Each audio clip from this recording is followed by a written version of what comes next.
Welcome to the Way We Win podcast. I'm your host, Robert Lawson Jr., and this isn't about success stories. It's about pressure, purpose, and the process it takes to grow through what you go through. We talk faith, fatherhood, legacy, manhood, marriage, and mindset, because winning looks different for everyone. Let's get to it. This is the Way We Win.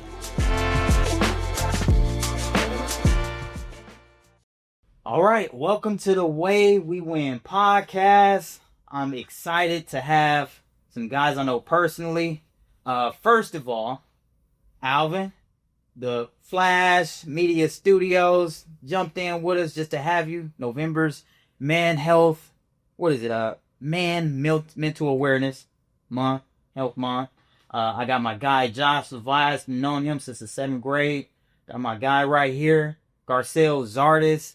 We got a lot of years, a lot of experience of just men that know me, get to know me in different parts of my life, and just excited to talk. So this isn't a therapy session, just just talking out loud, comfortable, uncomfortable, so this is what we get to do. So let's get started. I don't know if y'all want to say something, introduce yourself. Well, definitely, Josh Levias, like he said, I'm honored to be here with these fellas right here. Mental Health Month for men. So yeah, man, let's talk. I came from I never thought I'd be where I'm at now, sitting in this seat. So I'm blessed and highly favored to be here. You get the stigma like blessed and highly favored. See, and that's something that I think that we need to talk about, right? So since we gonna say that, I want to jump into, when was the last time somebody asked you how you were doing and you were real with them? Because we say that. I mean, I gotta say, I met you at the church. So we go through this stigma like, hey, how you doing? I'm blessed and highly favored.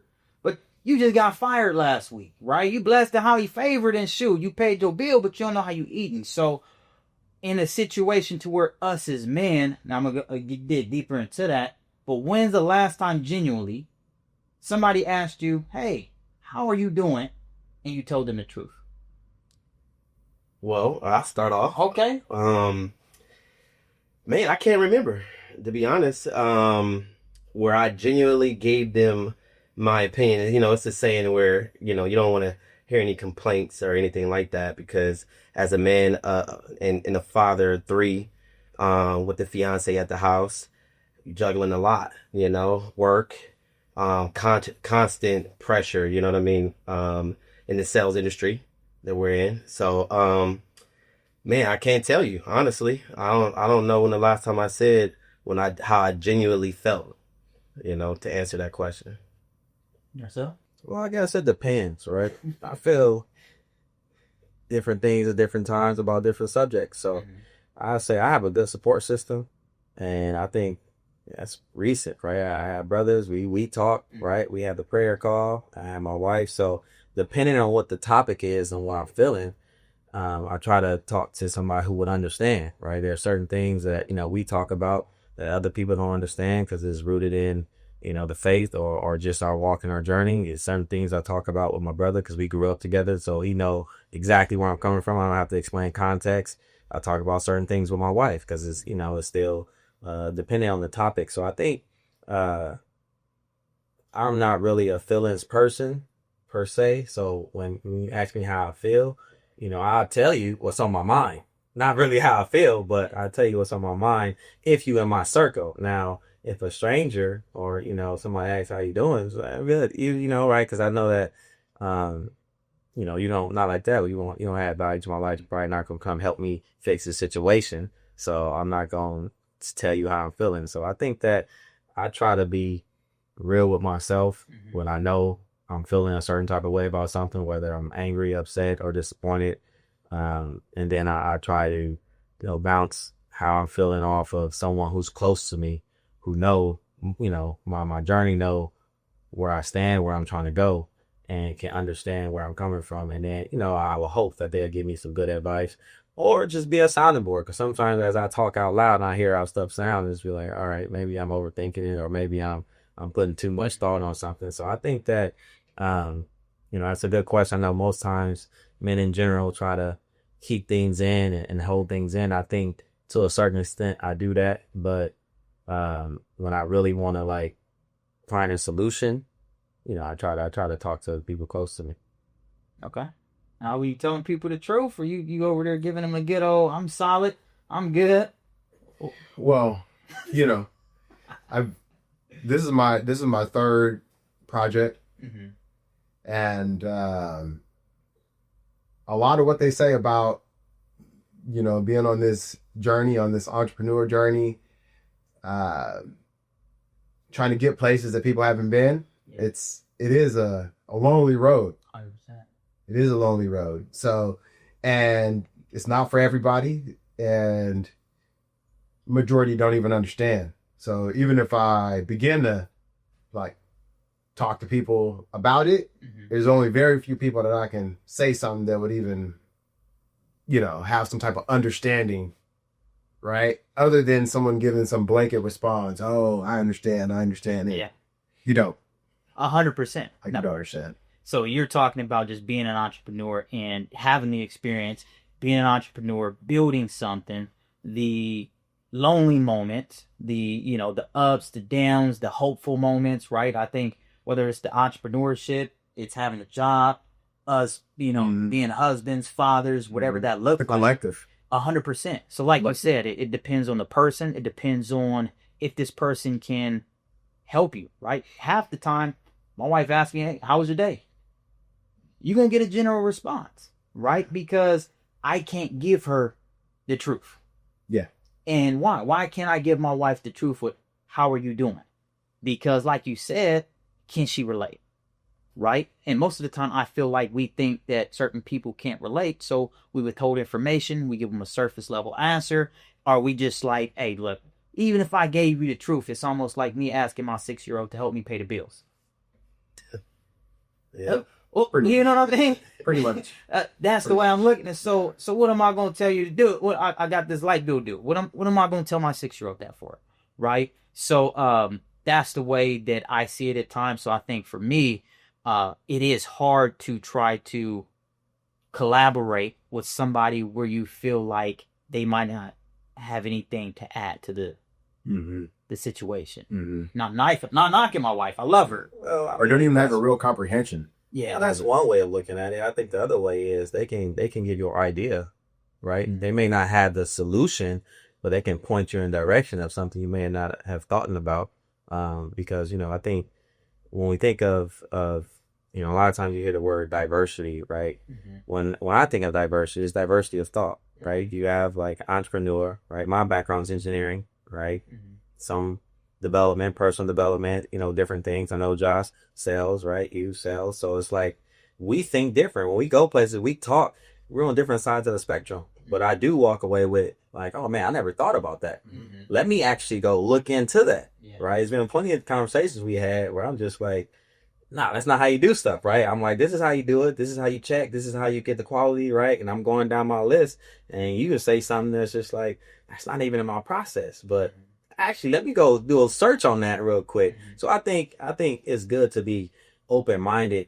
Although a person may not be able to add that value that you may be looking for, how you want it packaged, if they're close to you, I think they still want to win. Now, if it's a stranger, like you're saying, like, they'll give you some blank answer, oh, have you tried this? But I think that when you're open-minded, like, you can get some ideas on how to come up with a solution for what you're trying to achieve. I would piggyback on that, and I would say that there's something that I've been told by a mentor of mine from the still business, and he spoke to me about, or kind of widened my view about having an ego view. And this kind of ties back to what you're saying is some people may relate to this kind of strategy or statement as in someone being inside the fire and then someone being outside the fire. Right? So like somebody from the outside that may not know exactly what you're going through, maybe can take a eagle view, right? Because obviously eagles kind of pick their prey, right? Because they soar above everything. right? So someone that's viewing it from the outside can possibly go, well, it looks like X, Y, and Z, but that's dependent on the person, Yeah. Yeah. right? 100%. Yeah. So with that being said, I think like we have similar points of views, but also differences in who we feel comfortable talking to. The next question would probably be, what does a man or growing up to be a man look like from you? As far as our childhood, or like who instilled information in us? Now, what does a man look like to you? Like, hey, that's for me personally. It was taught not to be a punk. I didn't even see my dad cry.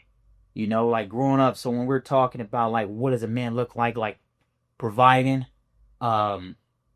shoot, I mean, I saw my dad laugh in some wild situations, right? So growing up to be a man, what is that manhood? What does that look like for you? Yeah, I mean, obviously growing up, being tough, not necessarily showing emotions. In today's age, it's a lot different, right? Like, we got kids now and they're teaching them to show emotion, and that's okay, which I think we should have done more often when we were younger. Now looking back at it. But as a real man, I'd look at, like a grandfather, like my grandfather. He's a successful business owner. He's still conducting business at 75 years old. Taking care of the family, showing up every day, starting something, finishing it. And it's being strong-willed, because we got everything hitting us left and right, and obviously being there for the family, that's what I think a strong man looks like for me. Martha? Yeah, no, I think, obviously you gotta be tough, right? And don't let nobody take advantage of you. Right? Don't let nobody disrespect you, right? It's those are obvious things, but also I think my dad instilled in me it's like accountability and responsibility. That was real big. Had you responsible for something, that's on you. And even when I, before I got married, when I told my dad, propose, we had a long talk. It's just like when you get married, your family, your wife, that's your responsibility. So if you don't have a place to eat, place to sleep, food to eat, car to drive, that's on you, right? Don't go look for nobody else to help you. Don't try to, put it on her. It's just like, that's your responsibility. And, we went into a lot of details on like, you just got to do what you have to do to take care of your family.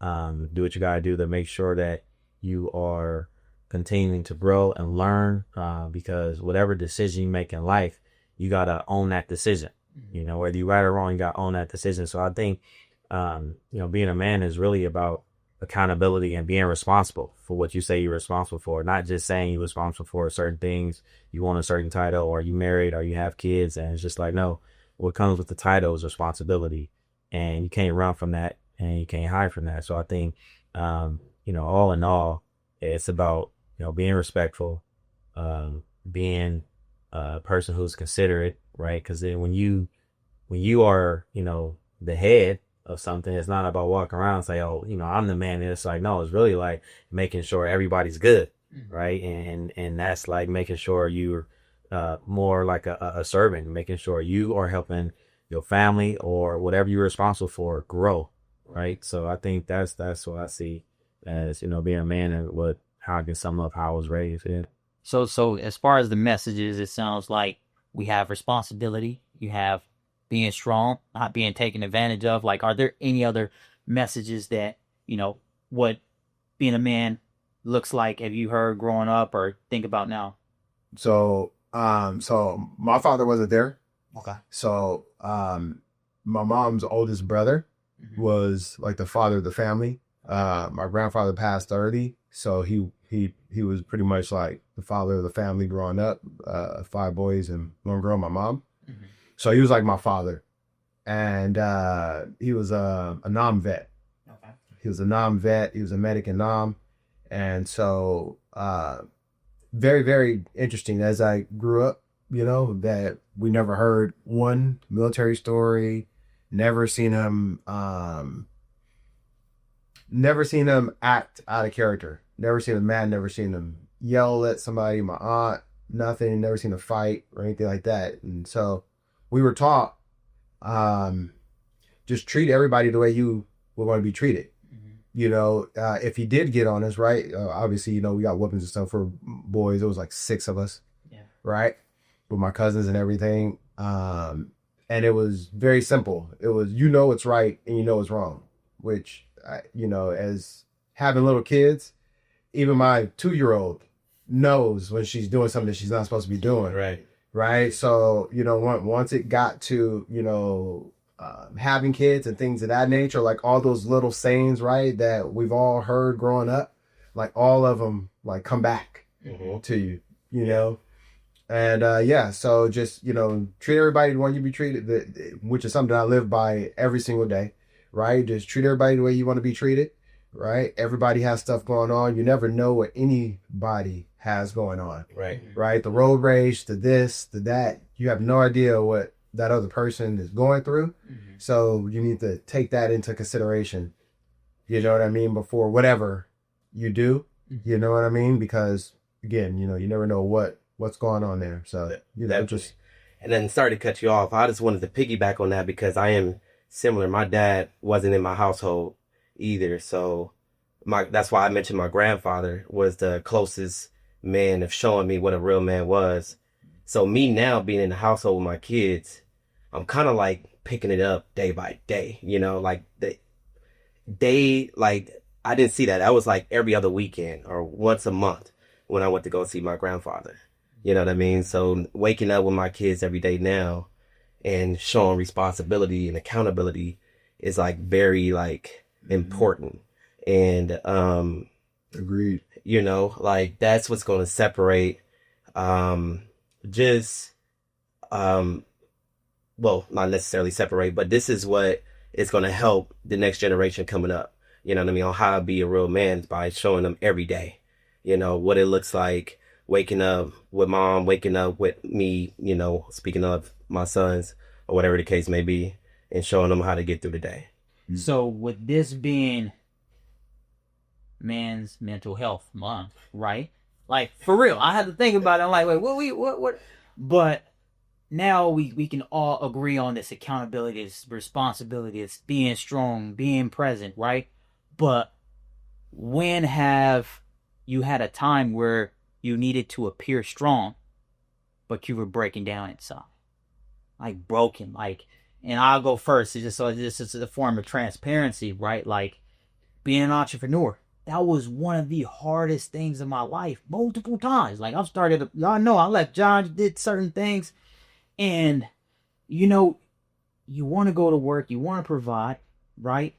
But what if it's not working the way that you expect it to, right? You have this hope, this vision, you got this game plan, it look great, I'm supposed to be making this type of money, and the wife go out. And guess what? This month is looking like we got more bills than we got income, right? And I quit a job.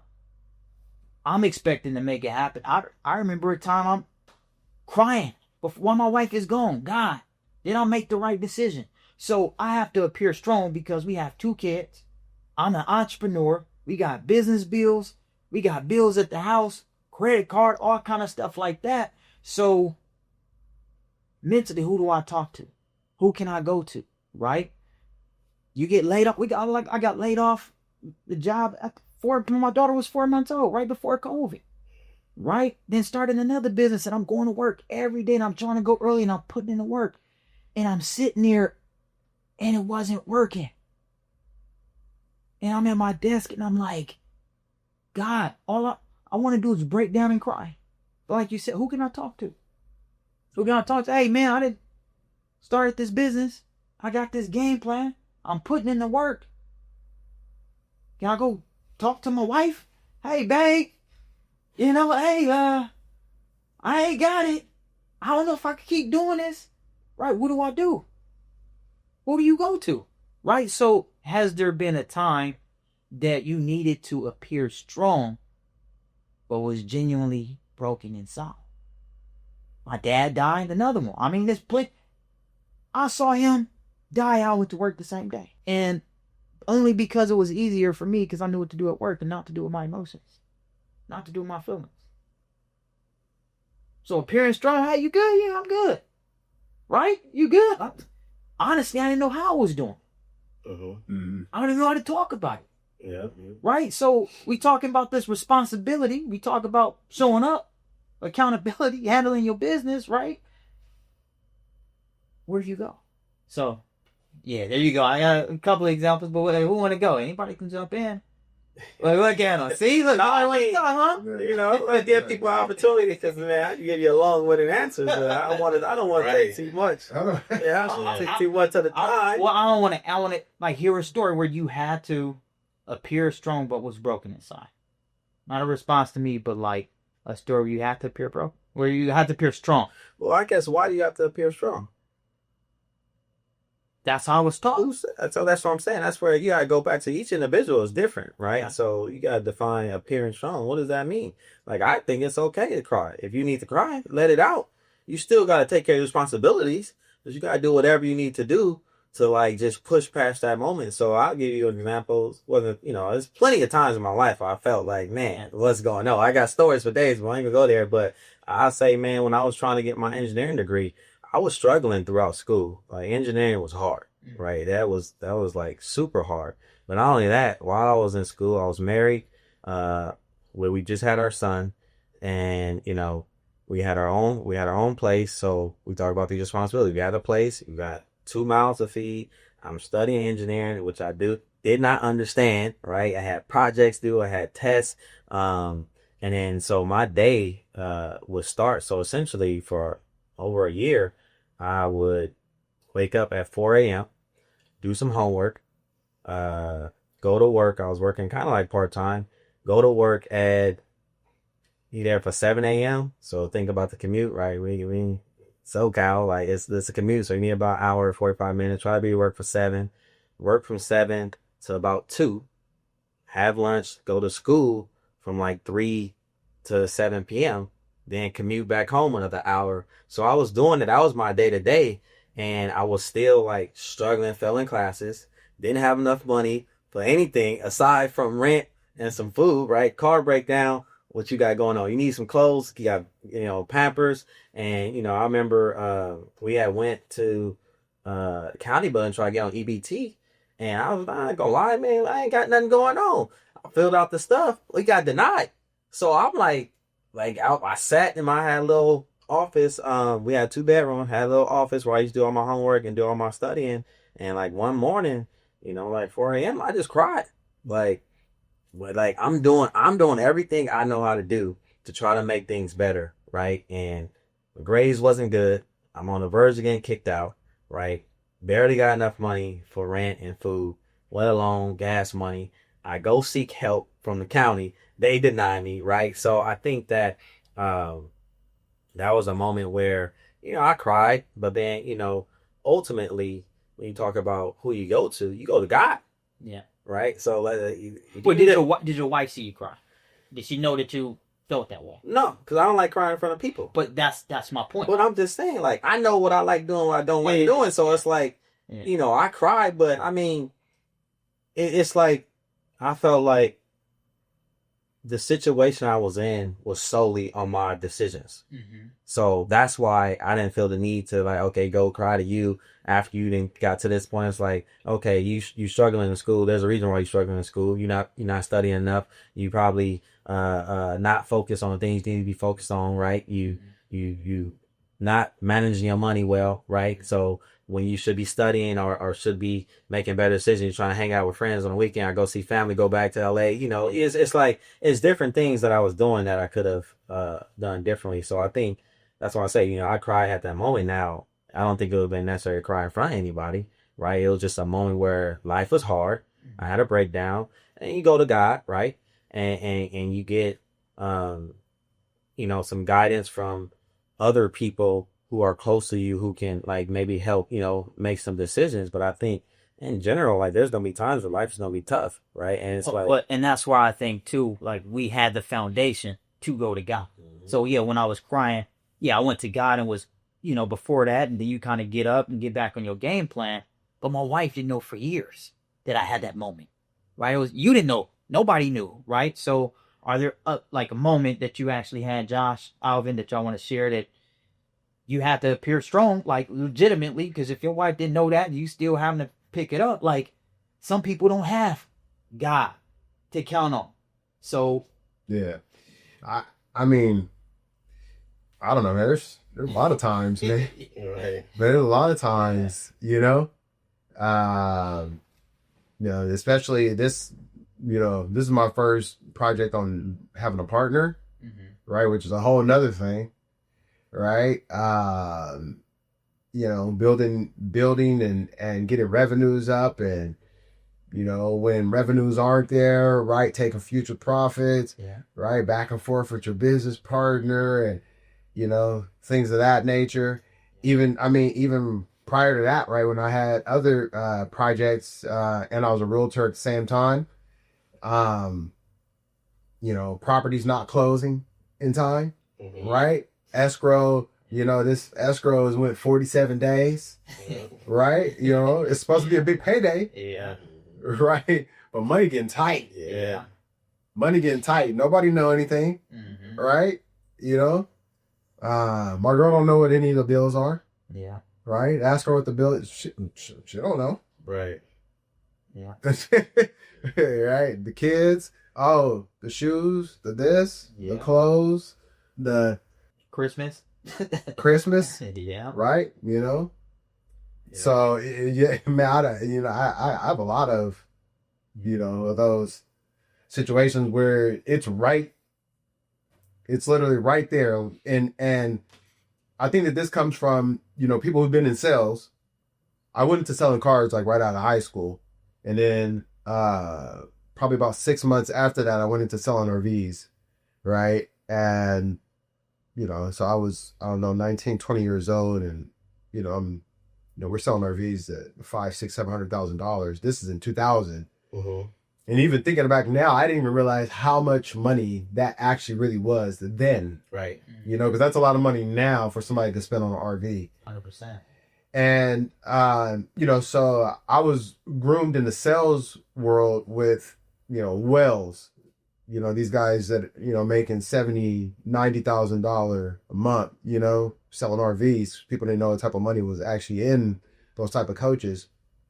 So, I was really groomed on the being able to pretty much get through the whole month without, showing that you're hurting. Sure. Right? Because when that one client comes in, 2 or 3 days before the end of the month and makes your whole month, right? You have to be on your A. Talking my language. Right? You have to be on your A game. Right? So no one knows that you ain't made no money. Yep. Right? And you're eating Frosted Flakes for the past week. Noodles. Right? Yeah. Like nobody knows. And but yeah, so I mean, all the way down the line, those who've been in sales, I'm sure everybody's had their back against the wall a number of times. Yeah. And I had this conversation with someone else, and it's like it's a powerful skill, I guess, to have, and way to be able to manage what your stress levels are, at the same time extremely unhealthy to be able to, put yourself in those situations like that at the same time. Sure. I do call it emotional resilience, especially being in sales for the last 14 years. Like it's a roller coaster. It's a roller coaster of emotions, man. You get too excited for one deal that you think is it, and that deal don't go in, and then another deal you wasn't expecting to happen does happen. So vice versa, but you have to kind of keep it even keel, because if not, you sound too desperate for the ones that could be the deal, and you don't sound too excited for the ones that might actually be the one to turn around. So it's having that emotional resilience has proved to be successful in sales. Yeah, definitely. I mean, as you know, 14 years in sales / consultant, the best salesmen don't sell, but, There you go. But I think being an entrepreneur, you're always selling, and, having that skill definitely would keep you in business. You know what I mean?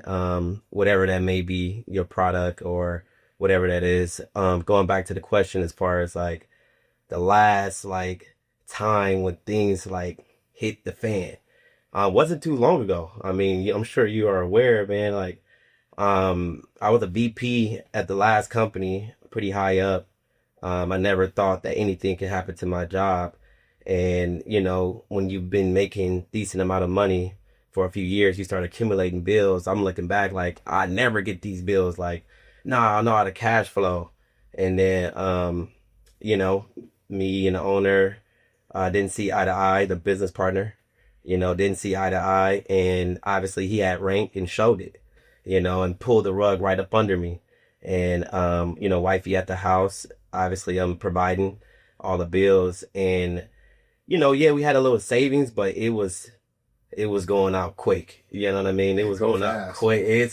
It's like, oh, I'll be all right. I could take a month off, and you look up in a month. It is like, hold on, we counting pennies now. Like, you know what I mean? Like, hold on, what's going on? Because you want to keep that same lifestyle, even though transitioning is happening with your life.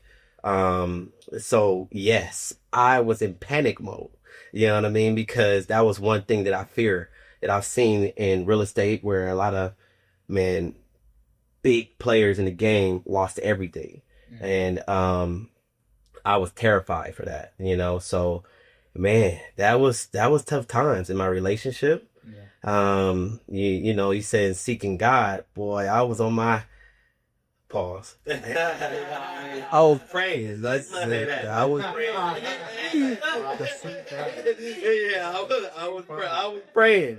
You know what I mean? That give me the way. And luckily, man, like having resources and having a core group of successful brothers that think alike, man, I was able to lean on you. And I appreciate that by having obviously a strong name at your company, which obviously was a competitor of ours at the time, but shoot, I joined in like I never left. And honestly, the ceiling is 3 times higher, and it was a blessing that happened, because I probably wouldn't be in the situation I'm at right now if God didn't lead me that way. And I didn't see it at first, you know. All right, so let's keep it going. All right, so let's talk about pressure, work, fatherhood, right? So 2 things I would say. What pressures come from fatherhood, work, right? Marriage, partner, being all that, like what pressures come from that? And then also, how do you decompress? Scarcell? Barely first, huh? Father, husband, leader, work. I mean, it's a lot of pressure, right? Because it's like you responsible for not only their livelihood, but them growing, right? And it's 2 different things, right? It's you got to provide the lifestyle. I know Josh say the lifestyle, and it's just like you get yourself in a lifestyle. It's just like, man, you know, this costs, right? But it's one of those things where there's certain expectations that's on you as a father to not only provide the lifestyle but teach them, right? I think that's big. That's one thing for me. Is like teaching them, 1, how to seek God, 2, how to understand and comprehend. Like that's the thing I'm trying to teach them, is like comprehend what's going on in a scenario when people are talking to you, understanding your surroundings, right? It's just so much in life. You know, we didn't been through, you know, this journey. You know, it's so much that you wanna teach your children, and I think that for me, I'm trying to figure out how to do it to where they can retain it and apply it, you know, when they need to. But then also as a husband, you know, your wife got different needs, right? You know, need time to talk, need time, you know, do date night, need quality time, whatever you call it. You know, it's a lot of different things, a lot of different range depending on the season, what the need may be. And I think that all in all, that takes time and energy. And while, you know, it's important, it's also the pressure comes from trying to give her the time and energy she needs, but then also give the kids the time and energy they need. But then also, like you say, you got to perform on the job, right? Give that the time and energy it needs so that you can be successful. And I think that the pressure really comes from the vision that you have for yourself in your life. And when you see that your actions maybe don't align with that, or the results of your actions. I'm not gonna say your actions, because your mind could be, you know, working towards that, but the results, right? I'm a results driven person, so the results don't align with how I want things to be. And I think that's where the real pressure comes from, because it's like I have this vision of how I want to live. I have this vision of what I want to teach my kids and what I want them to experience in life. And then I have this vision of things that I want, the quality of work that I want to put out and working. I have this vision of just personal goals that I want to accomplish. And I think that the pressure is alignment with the vision and the reality, right? It's always a disconnect. So I think that, I mean, you can go on for days about the pressures of, all those different hats. Those are all completely different things that requires different skill set, different patience, level of patience. Like you was talking about the ego view, right? You got to have a high level view of where we going. Like there's a situation right now, but here's what's coming up later this year. Here's coming up next year. Here's what I'm trying to prepare you for. So I think that it's just a matter of trying to, strive for greatness, but then also accepting where you are, right? And acknowledging where you are and figuring out what you need to do to get to where you need to be, right? So if we're going to talk about just the pressures, right? Like even the example before when you had the pressures of school, when those come up now, how do you decompress? I mean, so I put systems in place, right? Because, they don't keep coming back around. So one, we have the prayer call, right? We started a prayer call like 6 years ago because I was depressed, trying to like hated my job, thinking about quitting, but like at that time just had another kid. So it's just like wife at home with the babies, and we living in Silicon Valley. It's expensive, and just trying to figure out. And I called you, called boy Tarpley, and it's just like, man, I need to get y'all on the line, right? And really talk through that. So now we just continued that, right? We talk weekly about just different things, and that helps to ground me and like just remember who I am, right? And understand that the circumstances don't define me, and who I am will remain the same. And I just gotta tap into, who I am, what God called me to be, and stay the course, right? I think I have that. And then I also have like, family, and I also have like certain things that I do just to relieve stress. I listen to music, work out, read, like those three things. I'll do those three things. It puts me in a great mood. And I know that. So I just try to, turn to that. Okay.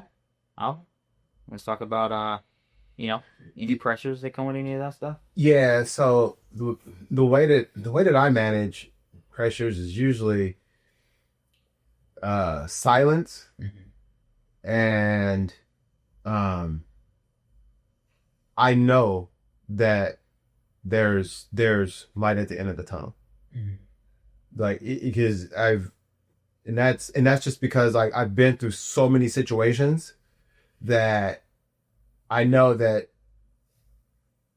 there's a win at the end. Like if I'm going down this road, I have a real good gauge before I enter this tunnel that it's open on that other end. And then also too that I know that I have a pretty robust toolbox. So even if I had to, eject off the project, whatever it is, I know that I can like hop back in over here, and maybe there's a month or two down, maybe, right? But I know that I can, hop right onto this other treadmill that's already moving at 70 miles an hour. Yeah. You know what I mean? And I can get it right on.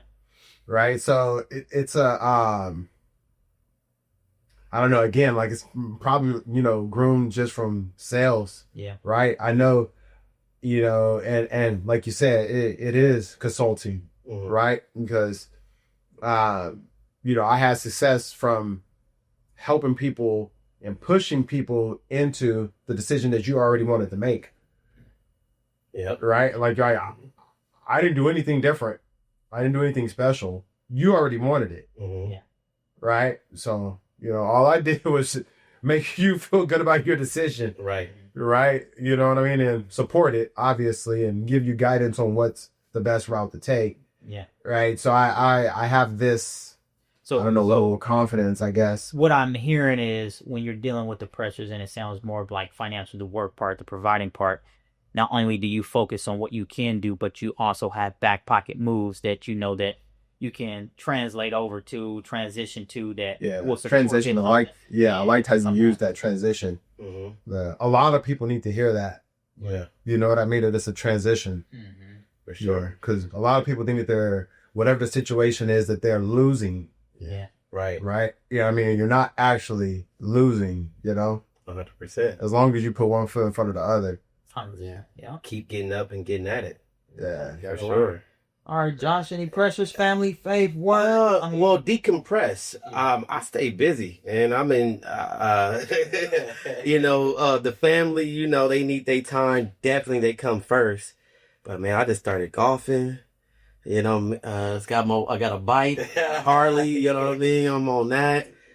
So I try to find ways to stay active in the gym to decompress. I think that's very important because then I can think about before I react. And I'm typically level-headed when I try to either, run to the gym or look in the mirror before I react in certain things when things start to, bottle up and get tough. When it comes down to decompressing to the day to day. But yeah, the pressures, man. I mean, we can't. You say you got that down fact. I know Elino help decompress. Well, yeah. I mean, because at the end of the day, man, I think that, like you said, us as men, man, I feel like it starts with us in the household. So if I can kind of minimize the knee-jerk reactions, and being calm, it can help us move in the right direction. Yeah, I think John piggyback off that. I think that's good. I think when you get to a certain age, you should be able to understand how to keep yourself in the right mind. Right? Because I think that's very important. And when you know what state you're in, you need to know when you're angry. You need to know when you're frustrated, and you need to know how to decompress or find something to do to get level-headed before you make whatever decision you make or go have a conversation you probably shouldn't have, right? Say the wrong thing. So I think that's important. For sure. Yeah. No, I want to put this out there because I think that we've all probably been pretty lucky with probably not appearing our age, right? And being able to have that connection with the youth, right? The 20-year-old, and because they think that you're probably 26, 28 or something like that.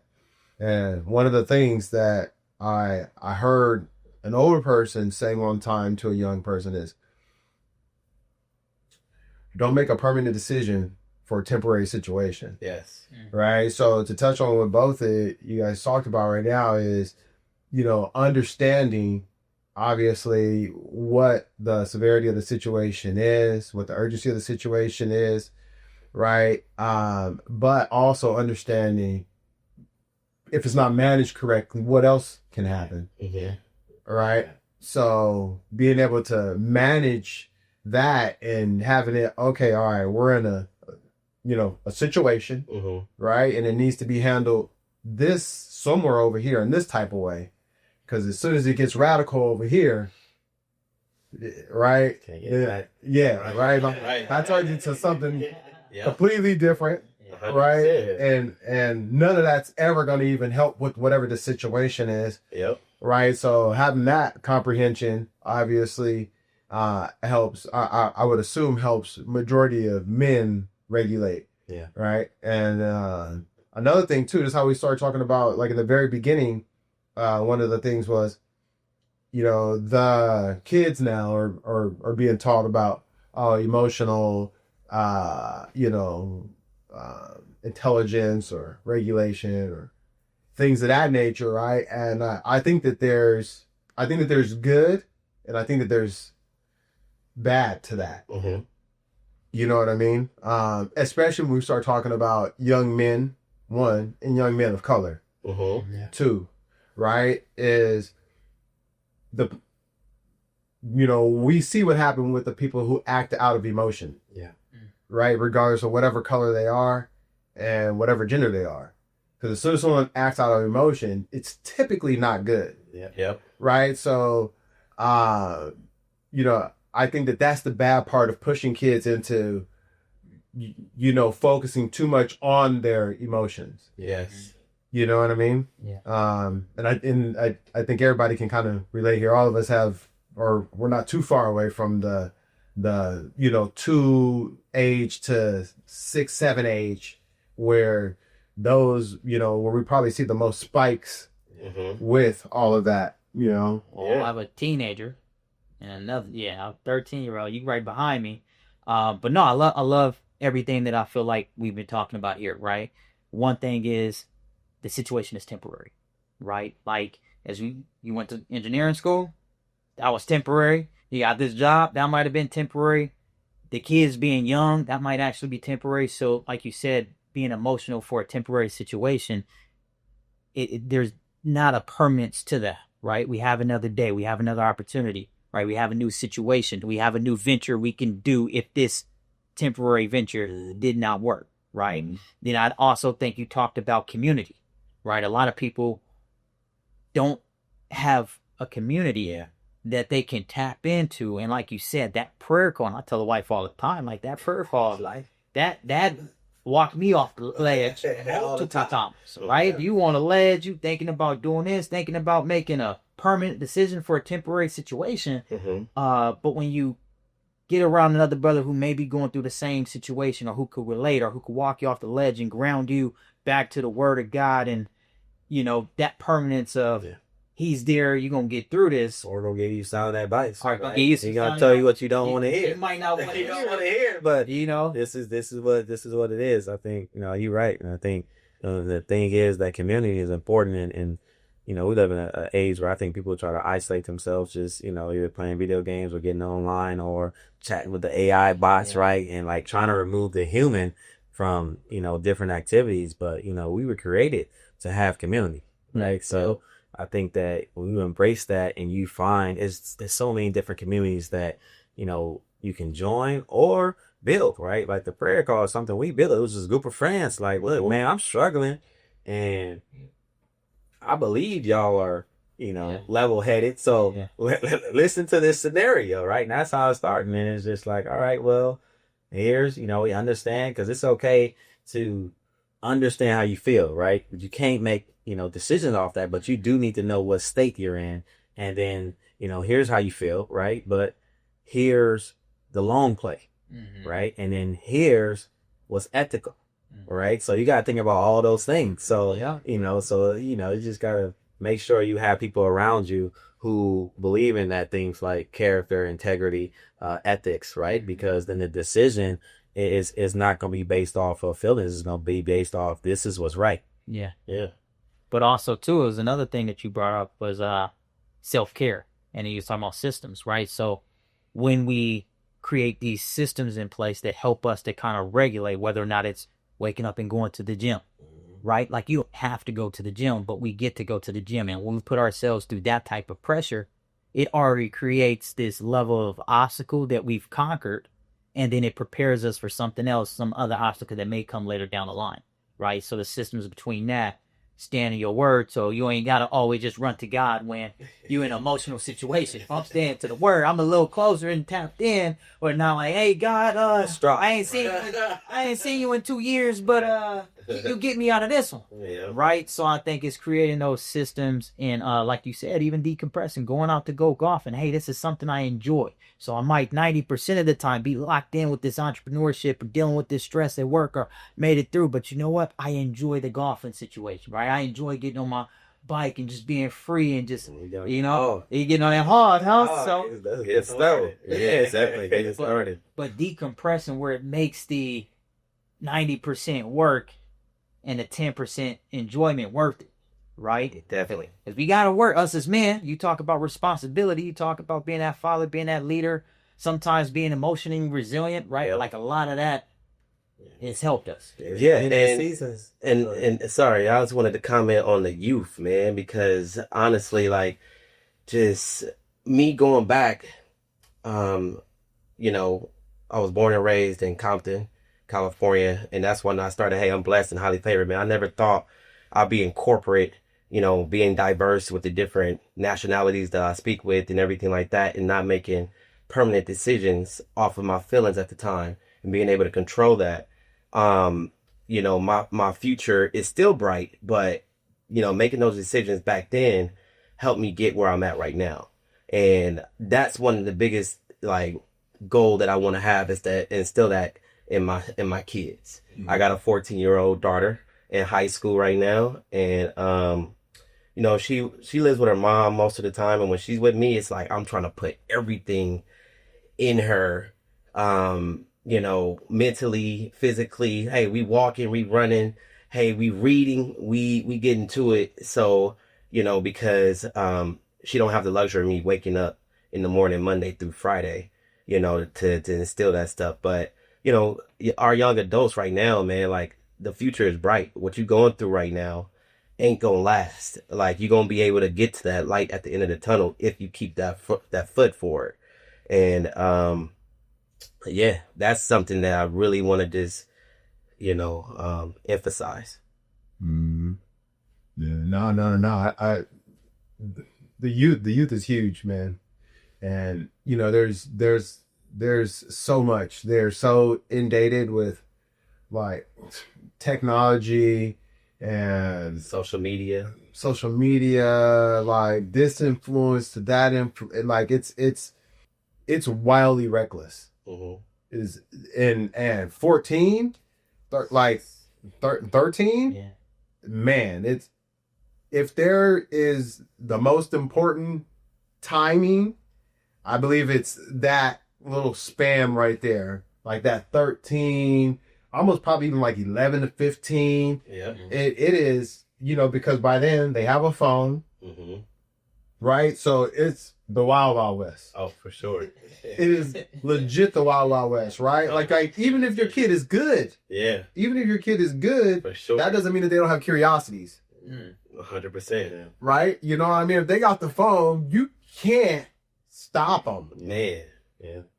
Right? So the only thing that you can do is just, you almost just have to put the curtain down and just, just put it on the table. Hey, look. Yeah. This is what you're going to run into. Yeah. This is this. And you know what I mean? And just try to have them navigate the landmine field. You know what I'm saying? It's just, that's the only thing that you can do. Yeah. You know what I mean? Because how we grew up, I'm 43, right? So how we grew up, right? All those things could be sheltered a little bit more. Yeah. Right? You know what I mean? And don't do this. Don't blah, blah, blah, blah, blah. Now you tell them don't do that. They're like, why? Yeah. Yeah.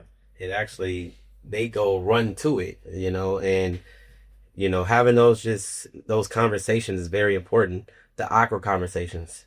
Like I'm running to it. Boys is the topic of conversation right now. Yeah. What they're going to do, because I was running with this guy, when we was 13, 14 years old, you talking about curious. All of us, exactly. All of us. He's super curious at that time and experimenting.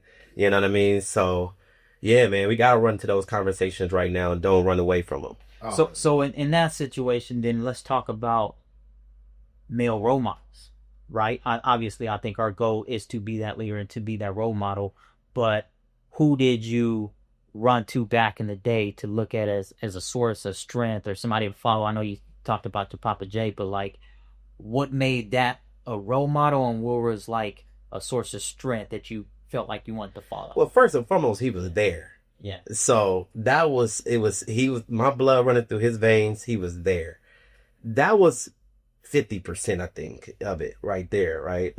Having the presence there, I was definitely, infatuated with, who he was as a person, so him being a business owner was just, extra, him actually showing me how to navigate through the corporate. He's the person who introduced me to corporate.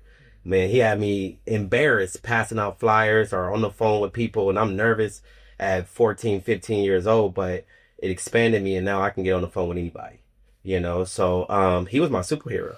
He always used to have this conversation with me and say, hey man, I know you want to go play basketball or football, but they got that, their career is maybe 5 years on average.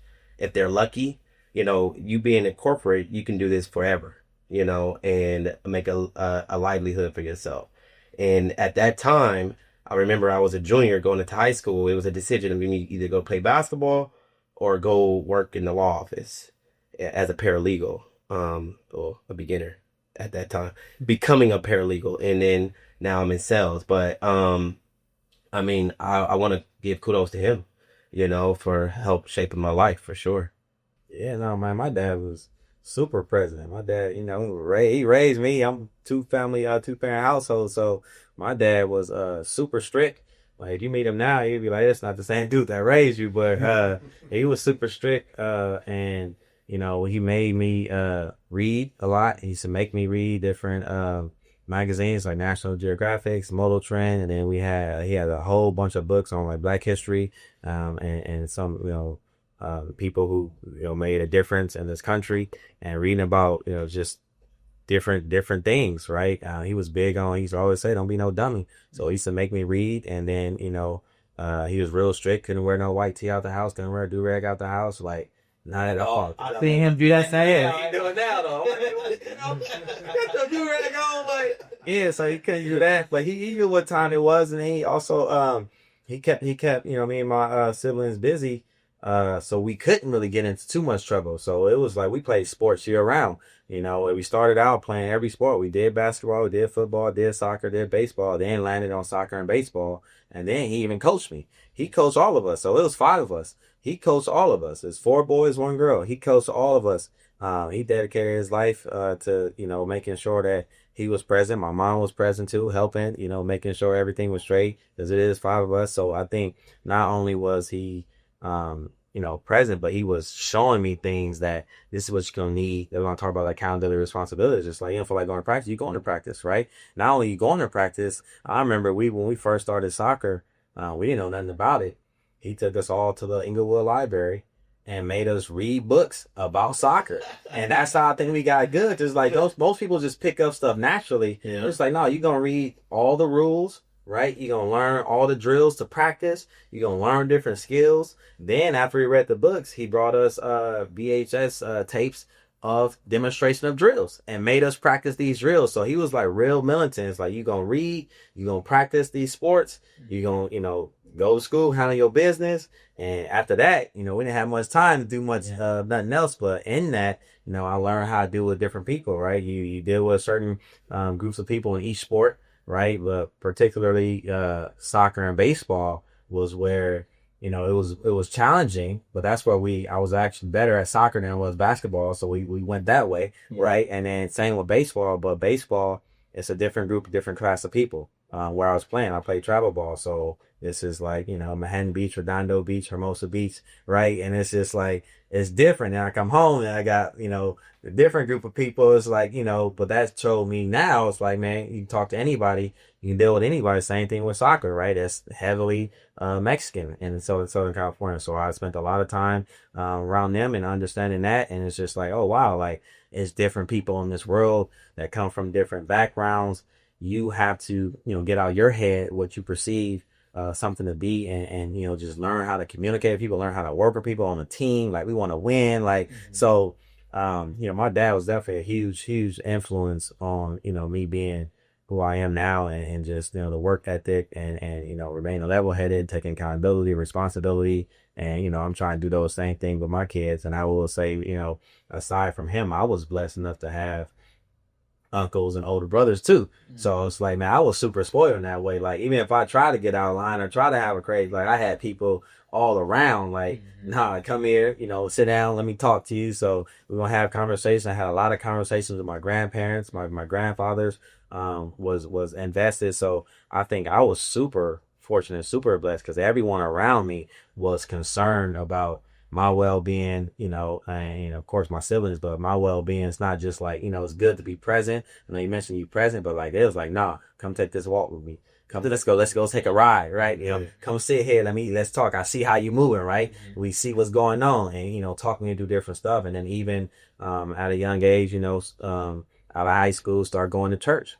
And, you talk about Pastor Trent earlier, right? Pastor Hill, right? They was the same way. See me, I'm sitting in the back of the church in the corner. Like, I'm just here trying to figure out life, right? So now come here, come sit with me. Let me talk to you. So I think I've been super fortunate to have a lot of great role models from since I was born, a male role model from since I was born, even up until now, like still people still pouring into me. One question I wanted to ask, and sorry to interject, why you think your father told you no white tees and no do-rags out the house? Gang banging it. Yeah. We had family members who was gang banging. He Yeah. know what it was. Yeah, It's just yeah. like you're not about to be mistaken for mistaken identity, or you're not about to be out here trying to be affiliated. Yeah. Right. So it was clear cut. No white tees, no do rag, because we know what time it is. Yeah. Yeah. That's important. That's what's up. Yeah. That's something. No, that's strong. That's strong. Yeah. No, we was from Inglewood, Lenox, and and then moved out to Rialto. My uncle was like the father of the family and stuff, right? Moved out to Rialto, so bought a house and all that stuff. And then I still have family that obviously that's in Inglewood and stuff and South Central and everything. So I grew up kind of with like both of it, Mm-hmm. to be honest. And then, from up until I started like taking basketball serious when I was probably like a sophomore, I was like with my family that was mafia. Yeah. So I grew up on that whole side, like, you know what I mean? Like, houses that's moving big weight and, you know what I mean? And all that like hood rich stuff, like 4, 5, 6 houses and all that, right? And then my brother started working for Versace. So he worked for like Chanel, not Chanel, but like Versace, like Fendi, like all these other companies, all these like luxury companies. And he had moved out to Laguna Niguel. So when I was like South County.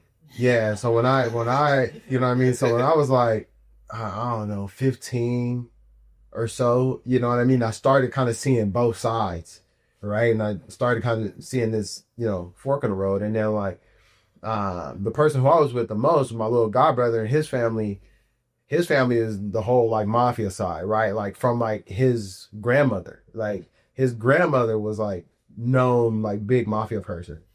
Right. And then like his dad obviously followed, like, so it just like followed right down the right down the food chain. And, he was like 17 with 2-story house and new Jag and all this and all that. You know what I'm saying? So I was kind of, like living kind of both sides. And then when I go out to my brother's house, right, it was, it's out here, And so as far as for like role model, like I like my uncle at the time would I mean he wasn't I mean I was close, right? But it wasn't close enough for him to kind of like course correct. You know what I mean? For him to really try to, and then my 2 cousins, his 2 sons, so the story is that, they had a little turmoil, my uncle, my aunt, and then they became Jehovah's Witness. And so my older cousin, was playing baseball and stuff like that at the time. And, one of my other cousins, when he played for the Phillies and the White Sox. And then when they became, Jehovah's Witness, right, there was no, birthdays, no sports or like anything like that, right? So my older cousin had to stop playing and all this. And then he started running with this guy that was from the Mexican mafia, right? And then they started serving drugs, all this stuff, or whatever, right? And then so it had happened again, right? That okay, all right, here goes another version. So my uncle that was my main role model, right, as far as for like a father figure, had a whole nother thing on his hands now with his older son, right? And then they used to see how I was with my other side of my family, so everybody thought that was like cool, right? You know what I mean? That the drug dealer side of like the whole gang side, like having all the new stuff and this and the fancy cars and the 24s and the this back when it was a thing, so. they used to try to kind of pick up on what I was doing, thinking that it was cool when they should have been doing something else. And then I'm looking at kind of, everything. And then I started to really separate myself when there was always like, there was always gunplay wherever my little godbrother was, right? Like, he used to always get people that be hated on him. You know what I mean? He's a shorter dude, always had all the new, nice, fancy stuff, the big chains, the this and that. So, that's when I really started to, like, we'll go here, we'll go there. There was always some guns, this, that, this person, that person, right? Which we grew up with. But as I'm getting older, I'm starting to play basketball and stuff. Now I'm like realizing I'm good in basketball, right? Now I'm starting to be like, okay, right? And then in my junior year is when I really started to, and then my little godbrother got shot in the chest 5 times. He almost died. And then there was just a series of things that I just wasn't there for whatever reason. I literally just wasn't there. Like, somebody came to the door or whatever. There were some girls there. It was one of the girls' ex-boyfriend. They thought that whatever was going on, but, they was there hanging out or whatever. Godbrother answers the door and the dude shoots him. Boom, boom, boom, boom, boom. If I was there, I would have killed that dude. And then we would have been in a whole different...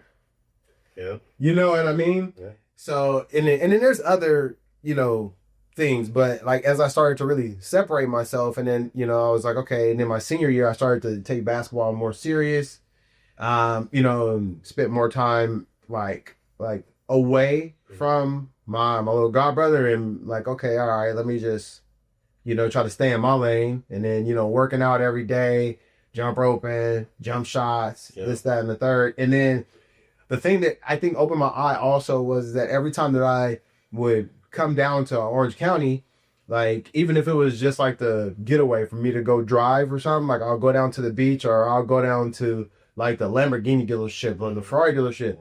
And the craziest thing was that whenever I would go into any of those places, everyone treated me like if I was supposed to be there. Nice.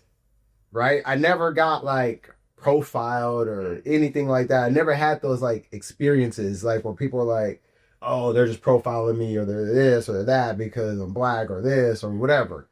You know what I mean? And I think, being able to like see these two lanes, and then obviously right when we get into the professional side of it, right, and we start to get, serious jobs and sales and all that stuff, when I have somebody come to the dealership from the hood, we can chop it up. Yeah. I got somebody that's coming from Orange County that's super corporate. You can still I'm there. Yeah. Boom, boom, boom, boom, boom, boom, boom, boom, boom. Like, so, but I think that it all channels back to, how we were raised from kids, you know what I mean? And my uncle, you know what I mean? Just, treat everybody the way you want to be treated. You know what I mean? And that's always just been what I've lived off of.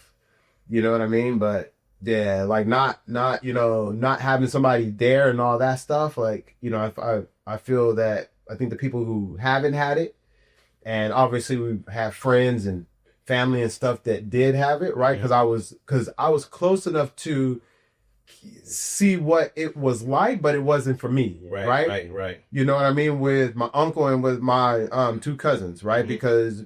Because one of them, my cousin Irvin, is like 4 months older than me, right? So like all of us is just like brothers, right? You know what I mean? But like their dad was there, right? And then my uncle was the father figure, but he wasn't like, growing up, like, sure. It's like it's not your dad again once a month. You know what I mean? You may see him on a weekend type basis, or every other weekend or something like that. I stay over there, but then as as I was growing up as a thug, my uncle trying to keep my cousin Irvin kind of separated from me, but he kind of couldn't, but he's trying to. Yeah.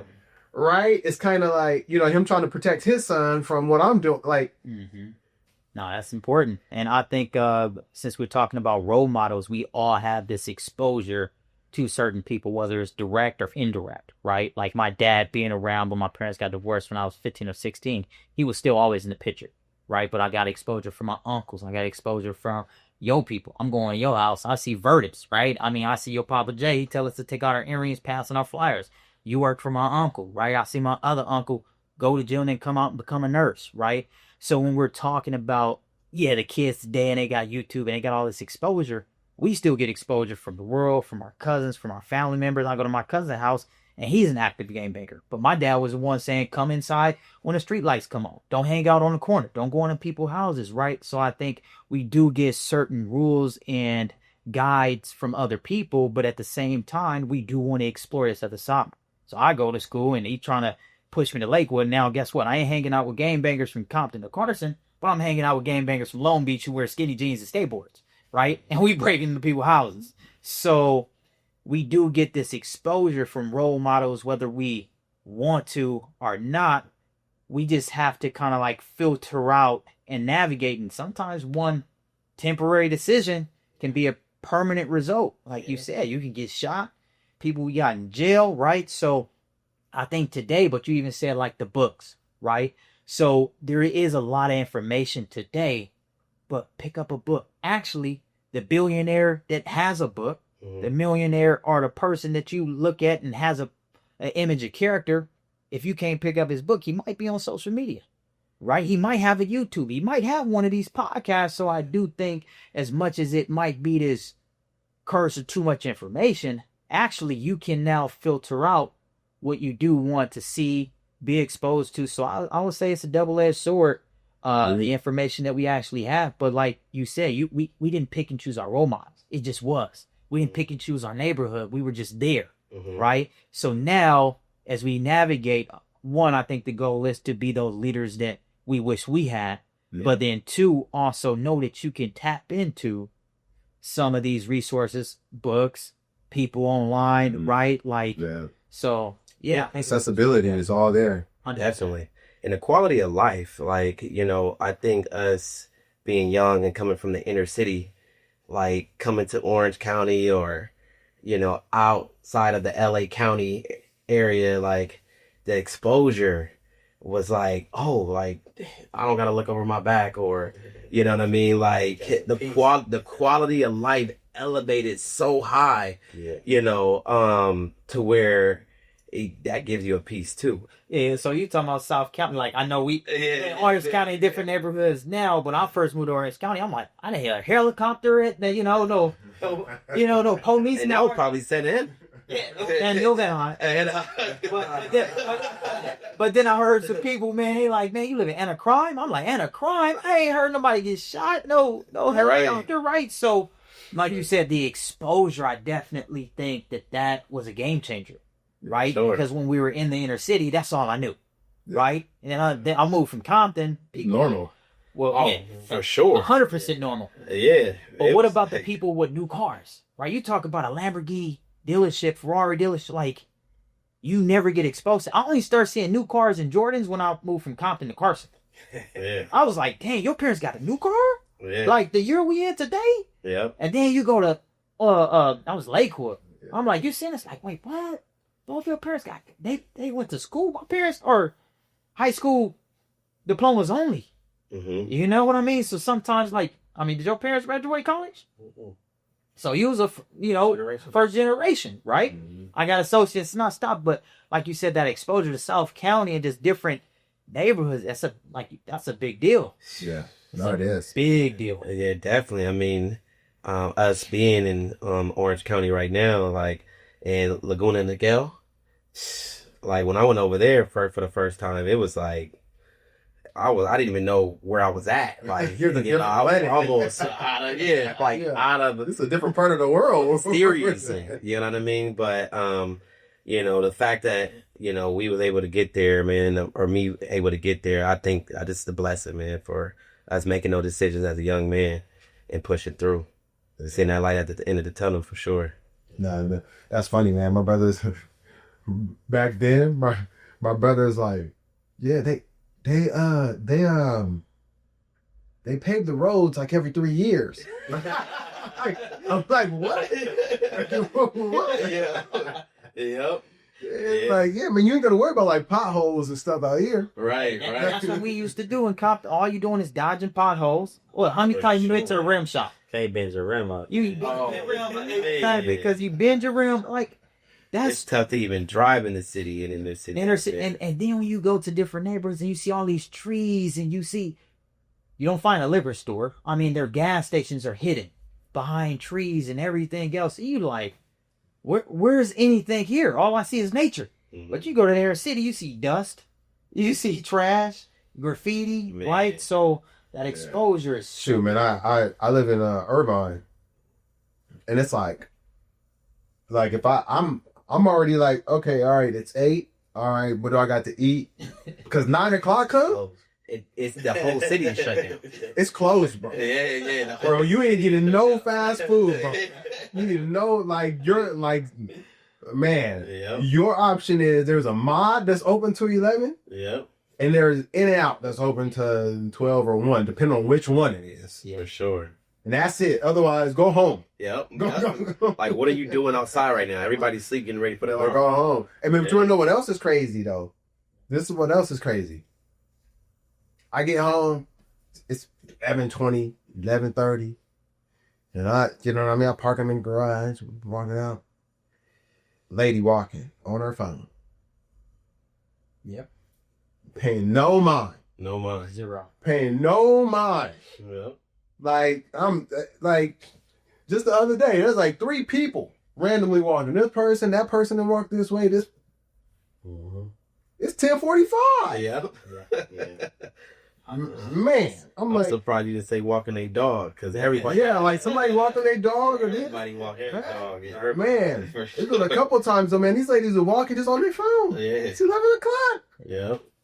Yeah, no, That carries the world. Yeah, man. So it's different, man. Yeah. Environment. Yeah, well, I would say, man, I mean, we are blessed on this podcast, you know, I mean, because obviously we talking from guys who have something to pour, right? Being young, a couple of years back, I don't know if we had anything in our cup to pour in other people, right? But we're talking on here, we're talking about exposure, we're talking about community, we're talking about systems, we're talking about ways to decompress, right? When we're talking about just mental health in general. So I would say, have people around you with community, resources, you know, tap into. If you're not close enough to the right role models, try to find some online. Know how to get into your word.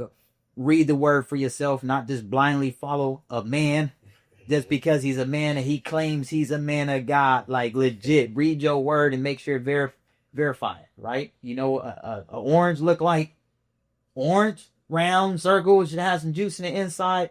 Read your word, figure that out. You can tell the fruit by a tree by the fruit it bear. Yeah. Outside of that, man, I do want to say there is a number, just in case anybody, since we're talking about this, National Suicide Prevention Line Mm-hmm. is 988. So if anybody's thinking about that, there was a time, honestly, before I knew God, I don't know if I exposed this to you guys, but I was 19 years old. You knew when I had a spot on Adams and look in LA, right there off of it was on Cochran. My grandma let me rent that spot, but it was on La Brea and Adams. And 19, man, we was going to the club at least 4 times a week, bro. Before we go to the club, I'm drinking. I had a woman for every day of the week. And if I didn't have one, we'd go to the club, not pulling one to the crib. And around the homies, I was cool. But honestly, I was empty. And I didn't believe in God. And it was multiple times where I was contemplating how to commit suicide. But part of me was scared because I was like, man, I don't want to go to hell. But I didn't believe in hell. So I was like, man, dang, I gotta prove hell wasn't real. And went on my journey, man, and God proved me right, changed my life. Been married almost 14 years now, with my ups and downs, but I'm still in progress and the aim. Parent of 3 daughters, and yeah, man, so I'm definitely grateful. So I would just say, man, anybody dealing with this, I appreciate y'all, you know, coming on the podcast, sharing y'all stories, man, and just being here as brothers in the community. You know, new introduction to my life, man, but I know that we got a great partnership here. Marcel, we talking, man, 14 plus 2009. No, it's like 16 years. Mm-hmm. My boy Josh, man, I mean, shoot, what I was 14, talking 20 years? Plus. Easy. 20 plus years, right? So I'm definitely grateful. So just know you don't have to fight battles alone. Y'all help me fight different opportunities, man, different situations. Y'all brothers have been here by my side. So I appreciate y'all. Uh, You know, it's all love. All love, man. All love. All love. That's all of it. Yeah. I don't know if y'all have anything to say before we, cap this out, but yeah.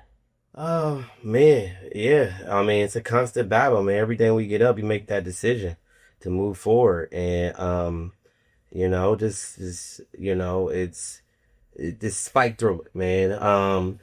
It's gonna be that light at the end of the tunnel, and as long as you know that and stay strong-willed, man, everything else is gonna work itself out.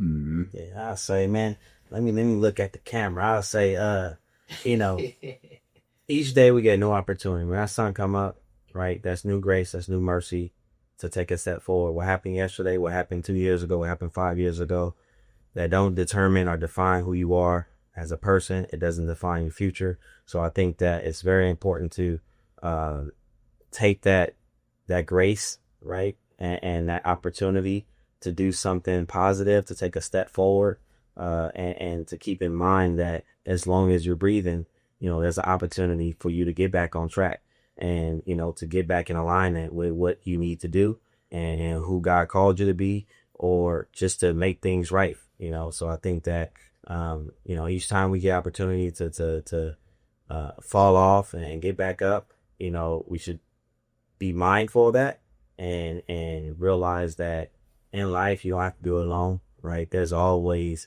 help, it can be a stranger, it can be a friend. There's always help in getting to the next, phase of your life. So I'll just say, man, if anybody out there discouraged, it's all right. Everyone's been discouraged at some point, but you can't stay there. So get up and get moving. Yes, sir. Absolutely. Yeah, I would like to add on to what everyone said, man. Is that there's one important thing is that I don't think that there's probably anything that has major substance in our lives that was done alone, right? And that's from whatever technology someone wants to look at, whatever major thing or service, everything that we use that every one or majority of people would put on a pedestal was done with a team. Yeah. Right. And with the access that we have and the technologies and stuff that we have, like we spoke about earlier in this conversation, just about everyone that's somewhat entered adulthood, teenage, you have access. So if you use it in that fashion and being authentic, honest, and being transparent, it could be a stranger, right? And majority of the times you'll get probably even a more authentic opportunity from a stranger when you're being authentic, upfront, and transparent, right? So I would say not be embarrassed, right? Because a lot of people don't do things because they're embarrassed, self-conscious. There's a lot of people out there that have relationships, because relationships is the real key. Yeah. Right. And so there's a lot of people out there, and it could be the stranger that you were gonna overlook, that has relationships and has access and has the ability and the money and the time or whatever it takes to help your situation. Mm-hmm. Yeah.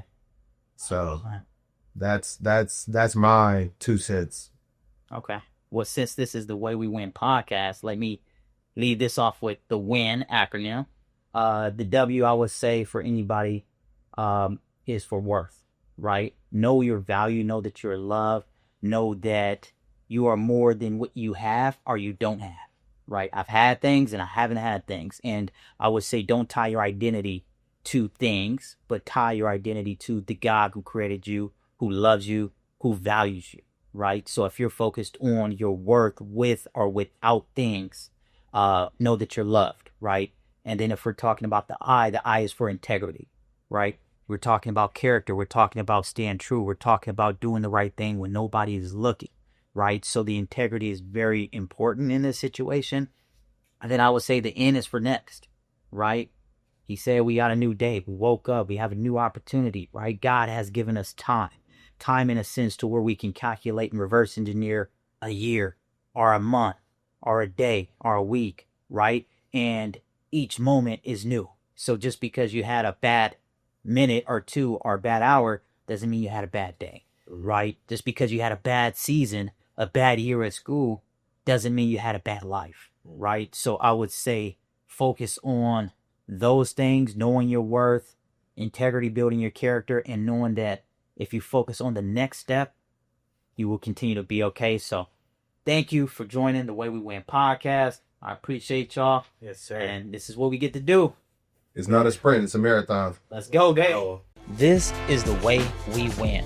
Built under pressure, built with purpose. If this bless you, like, subscribe, and share it with someone who needs it. Let's keep winning.